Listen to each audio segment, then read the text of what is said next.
Hello po, Tita Darlene. Wala po, Tita Darlene. Thank you so much po.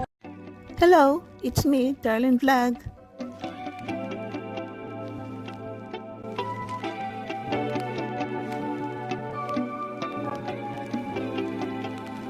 Good morning mga kalingap, good afternoon, good evening mga kajongkar. It's me, Darlene Vlog. So, meron tayong reaction ng mga few video na napakaganda, very interesting.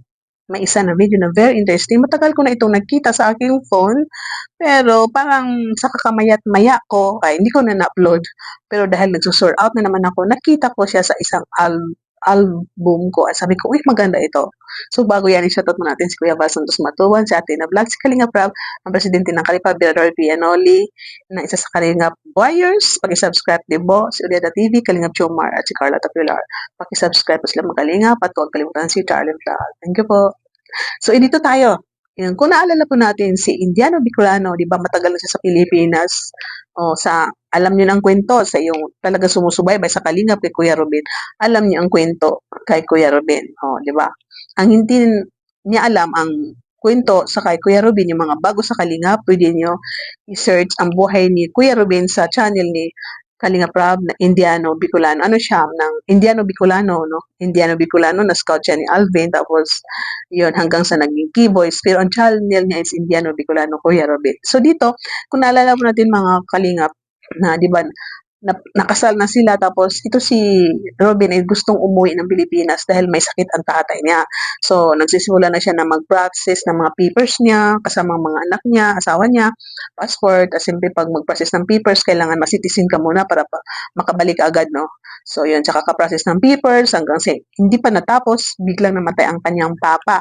So, hindi pa natapos ang lahat ng requirements sa kanya para maging citizen, maging dual citizen is yun, namatay ang papa niya, so kailangan niya umuwi.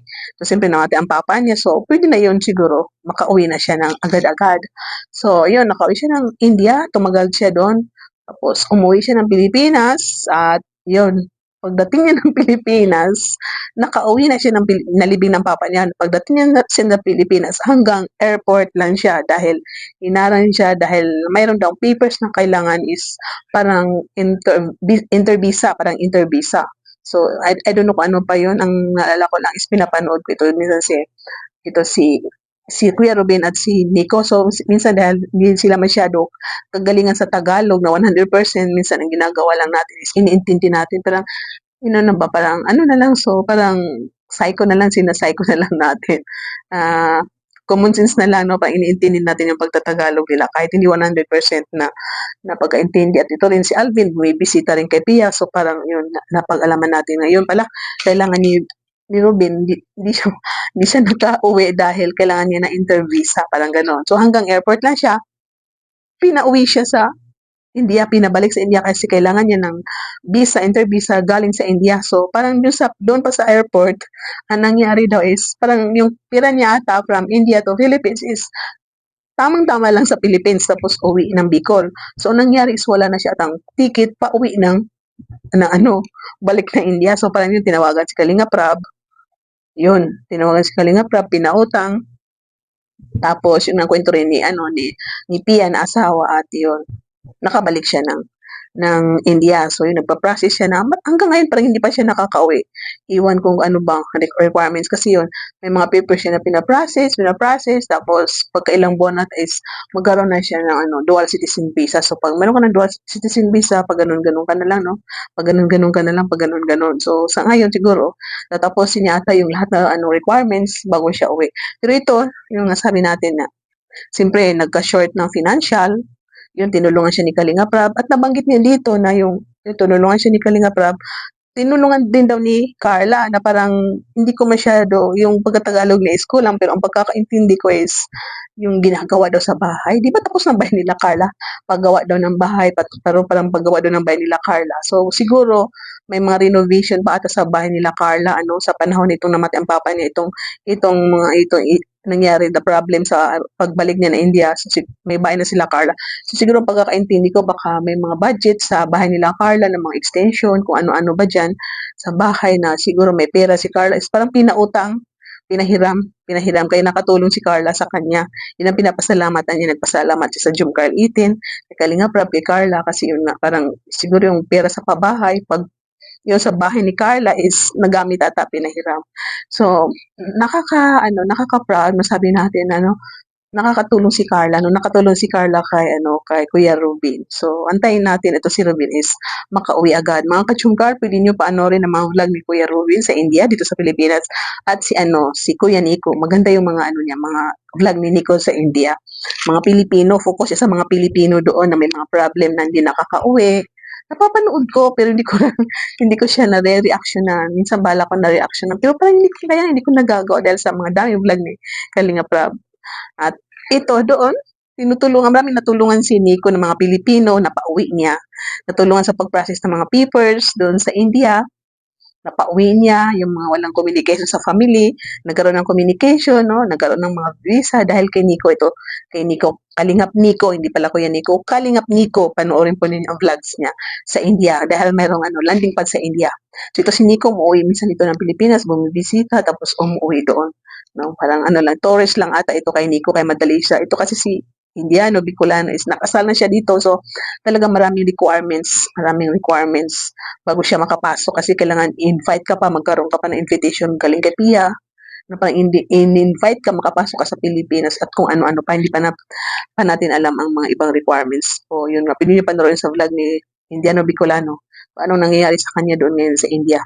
At yun nga, pinopromote ko sa inyo ang channel ni Kalingap Nico, magaganda yung vlogs niya sa India, mga Kalingap, mga kachumkar na marami siyang natulungan sa India ng mga kapwa Pilipino na pauwi, natulungan na ma-reach out ang family sa Pilipinas. So, di ba nakakatuwa yung mga kachungkar? So, panoorin po na yung shout out, no? Promote ko si Kuya Nico, Kalingap Nico, mga kachungkar, panoorin po natin. Dahil masipag, ito si Nico. Sipag lang tayo manood sa mga keyboys, mga charity vloggers sa Kalingap.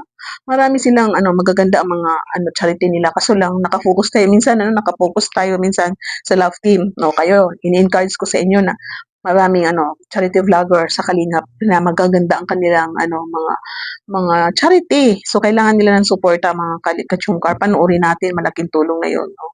Malaking tulong na 'yon sa iyong panood natin, no. So kailangan nila ng suporta natin, mga kachungkar. So thank you so much. Kahit isa lang ang video natin na reactionan is very ang ganda, nakakatuwa, no, nakaka-proud si Carla at siyempre tayo dahil sa kakapanood natin ng mga vlog nila, no. So i-promote ko nga ulit, subscribe po niyo si Kuya Rubin. Alam ko siguro nakasubscribe kayo. So, hindi ba nakasubscribe din kay Kuya Rubin? Ito si Kalingap Nico. Rubin, Indiano Bicolano. No? Thank you so much sa nanood ng ating video. Shout out sa lahat ng Kalingap partners, charity vloggers, mga reactors. Hello, Team Karipa. Kasamahan ko sa Karipa. Shout out sa inyo dyan. Pakisubscribe po sila, mga Kalingap. At sa lahat ng love team, ingat kayo. Jumcral community, lahat ng founders, mga admins, okay, lahat ng OFW sa ibang bansa. Ingat kayo. Jumcar fans for life. Solid Jumcar supporters, marathoners. I love you all. Ingat kayo. God bless you. Keep smiling always and see you in my next reaction video. Bye for now and God bless. Mwah, hugs. Happy Valentine's Day. Salamat talaga ako kay Kalingap Prab kasi kung hindi naman dahil sa kanya, isa pa naman po na hindi ko rin nahalang yung pala pera ni Carla na papagawa yata dun sa bahay. Pinapahiram sa akin si Kalingap Prab. Salamat din ako kay Carla. Wala siya sabi. Salamat talaga. Kay lahat sila Team Jomcar. Lahat po pinapasalamat ko din sila. Tapos pag nauwi po ako, tapos unti-unti binabayaran ko din po kay Kalingap Prab. Siya na po bahala sa papaayos po yung kay Ate Carla. Pasensya niyo po kasi wala po ako na ibang papalapitan po, hindi lang po si Kalingap Prab. No choice talaga ako kasi wala po akong paggalaw sa labas. So sa loob lang, isang kwarto lang, may CR lang doon ako parang kulungan po talaga yun sa